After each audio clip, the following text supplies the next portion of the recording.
എന്താടാ അറിഞ്ഞില്ലേ? അവനാ വാലിബൻ കൊല കഴിഞ്ഞ് പരോളിൽ ഇറങ്ങിയവനാ.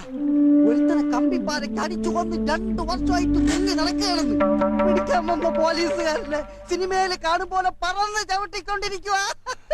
ഇനി അവിടെ നിന്ന് രക്ഷപ്പെട്ട് നമ്മളെ തത്തേങ്ങാനോ അടിച്ചോണ്ട് പോയേക്കോ.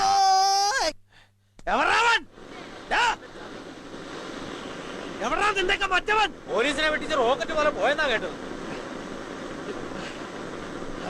കാണിച്ചടാ ഞാൻ ഞാൻ എന്റെ പെങ്ങളെ നീ പുറത്തേക്കല്ലടാ.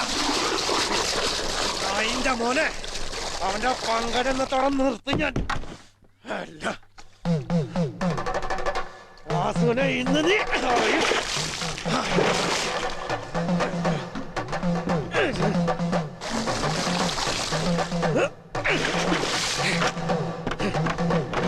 കൊലയായിട്ട് നടക്കുന്ന നീ എന്റെ പെങ്ങളെ പുറത്തേക്കല്ല പറ.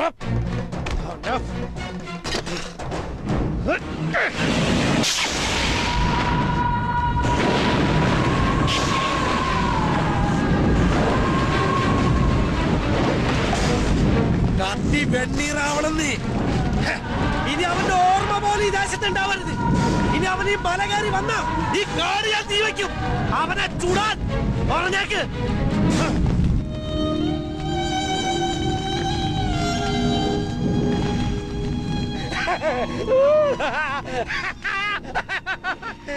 എന്റെ പാവാടക്കെട്ട് തീ വെച്ചവനാണ് നീ. നിന്നോട് കളിച്ചപ്പോ ഞാൻ കരിയായി, എന്നോട് കളിച്ചപ്പോ കണ്ടല്ല നീ കരിക്കട്ടയായി. നാളെ മുതൽ എരുമത്തോട്ടത്തിൽ വാലിബന്റെ സ്കോപ്പ് ലെൻസ് ഇംഗ്ലീഷ് കളർ. വാലിബന്റെ കൊണ്ടേ തീ വെച്ച നീതാനേ. തീ വെച്ച ഞാനല്ല. കൊല കഴിഞ്ഞ് പലവണം ഞാനിവൻ ആരാടി? നല്ലവനെ ചീത്തയോ? ശിവകുട്ടൻ പറഞ്ഞ് ശരിയല്ലേ? അവൻ നിന്നെ പേടിപ്പിക്കാൻ വന്നവനല്ലേ? ആ കണ്ണിയിലാണ് നീ കല്ല് വെച്ച് പ്രതീക്ഷിച്ചല്ലേ? അവന്റെ ഓർമ്മ പോലെ നീ ദേശത്തുണ്ടാവില്ല. അവന്റെ കൊട്ടയെ കത്തിച്ച് ഭസ്മാക്കിണ്ട് ഞാൻ. വിശ്വസിക്കില്ല.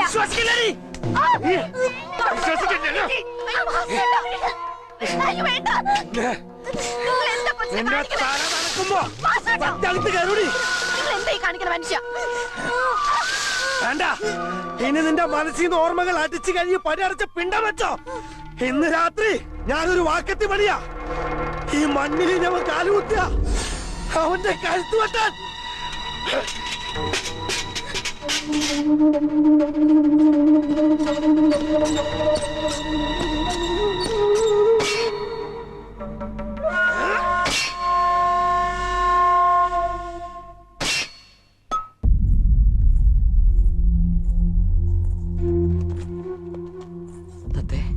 ഞാൻ കേട്ടതൊക്കെ നേരാണോ? പറയാൻ. അതെ, എല്ലാം നേരായിരുന്നു.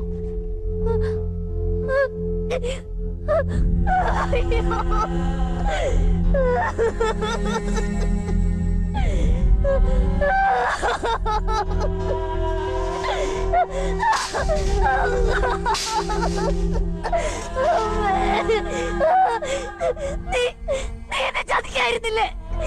അന്ന് നിന്നെ ആര് ചവിട്ടിയിരുന്നെങ്കിൽ ഇന്ന് ഞാൻ ആശിച്ചു പോവാ. നീ പൂടി വാരി എറിഞ്ഞത് അവന്റെ നെഞ്ചിലാ.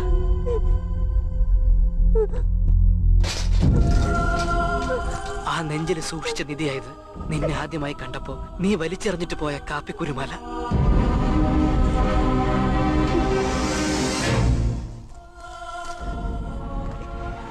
അവൾ ആരാണെന്നല്ലേ?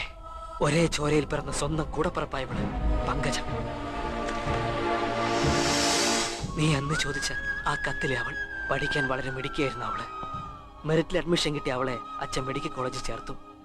മൈസൂരിലെ വെറും ഒരു C ക്ലാസ് തിയേറ്റർ ഓപ്പറേറ്റർക്ക് സ്വപ്നം കാണാവുന്നതിലപ്പുറമായിരുന്നു ചന്ദ്രേട്ടന്റെ മോഹം. കിടപ്പാടം വരെ വിറ്റ് 1 വർഷം അവളെ പഠിപ്പിച്ചു. ഏത് പാതിരാക്കും ആർക്കൊരാവശ്യം വന്നാലും അവിടെ ഓടിയെത്തും ചന്ദ്രേട്ടൻ. താൻ വിശ്വസിച്ചിരുന്ന മൂല്യങ്ങൾക്ക് വേണ്ടി കക്ഷി രാഷ്ട്രീയമില്ലാതെ ചന്ദ്രേട്ടൻ പ്രതികരിക്കുമായിരുന്നു. ഒരിക്കൽ സിദ്ധാപൂരിലുണ്ടായ വിഷമദ്യ ദുരന്തത്തിന്റെ കാരണക്കാരായവരെ വിളിച്ചു കൊണ്ടുവരാൻ ഭ്രാന്ത് പിടിച്ചു നടന്ന ചന്ദ്രേട്ടൻ ആപത്തിലേക്ക് കടന്നു ചെല്ലുകയായിരുന്നു.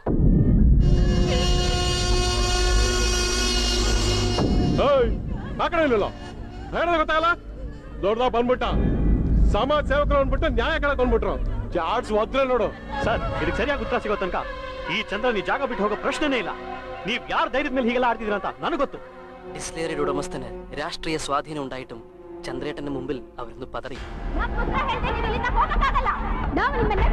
ತಾಳ್ಮೆಯಿಂದ ಸ್ವಲ್ಪ ಎಲ್ಲಾನು ತಾಳ್ಮೆಯಿಂದ ಇರಿ.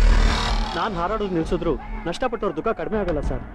ಈ ಡಿಸ್ಟಿಲರಿಗೆ ಬಿನಾಮಿ ನೀವೇ ಅಂತ ಈ ಸಿದ್ದಾಪುರದ ಗೋಡೆಗಳಲ್ಲೆಲ್ಲ ಪೋಸ್ಟರ್ ಅಂಟಿಸಿದ್ದಾನೆ ಸರ್. ಅವನಿಗೆ ಮೊದಲೇ ಮೂಳೆಗೆಟ್ಟಿ ಈಗ ಇನ್ನೂ ಕೇಳಲೇಬೇಕಾಗಿಲ್ಲ. ಆಚೆ ಬೆಳೆಸೋಕೆ ಮೂಳೆ ಬೇಕಾಗಿರ್ತ. ಆ ಮೂಳೆ ಯಾಕೆ ಇವನಂದ ತೆಗೆ ಬರದೆ?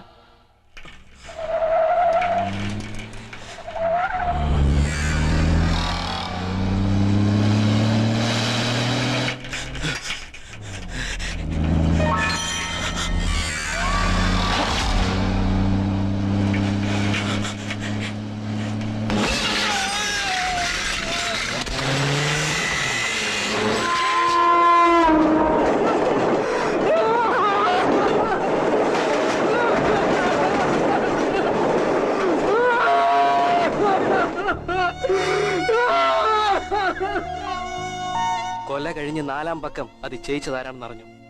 രാഷ്ട്രീയ സ്വാധീനമുള്ളവന്റെ പിറകെ പോലീസ് അനങ്ങില്ലല്ലോ. അവന്റെ ജീവന്റെ ജീവനായിരുന്ന അച്ഛനെ കൊന്നവനെ തേടി രാവും പകലും നടന്നുവൻ.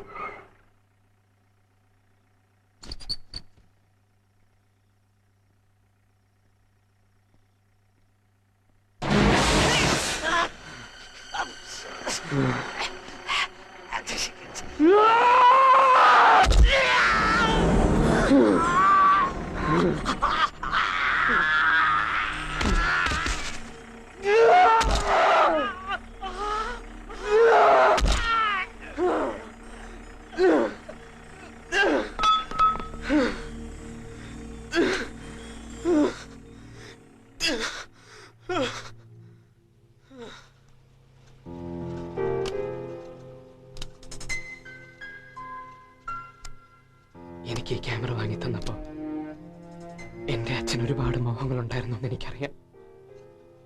എല്ലാം നശിച്ചു വെച്ച ഞാൻ എന്തിനീ വെള്ളിത്തിരയിലെ വർണ്ണങ്ങളെ സ്നേഹിച്ചു?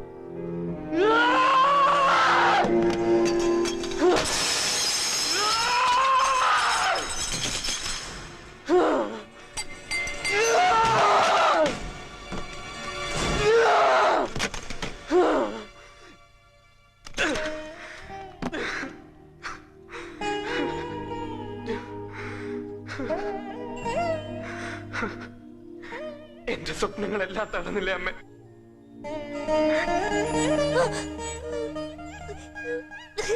ആദ്യം ജീവപര്യന്തമായിരുന്നു. പിന്നീട് കോടതി അത് 5 വർഷമായി കുറച്ചു.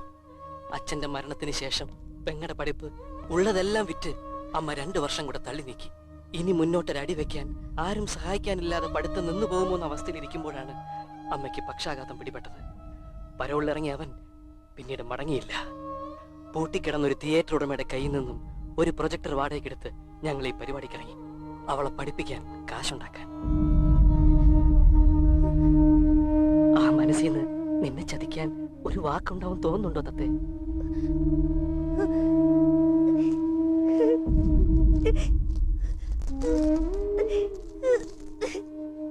നാളെ അവൾക്ക് MBBS ഡിഗ്രി കിട്ടുന്ന ദിവസമാ. ആ വെള്ള കോട്ടിട്ട് നിൽക്കുന്നത് കാണാൻ മൈസൂർ മെഡിക്കൽ കോളേജിൽ അവൻ എന്തായാലും ഉണ്ടാവും.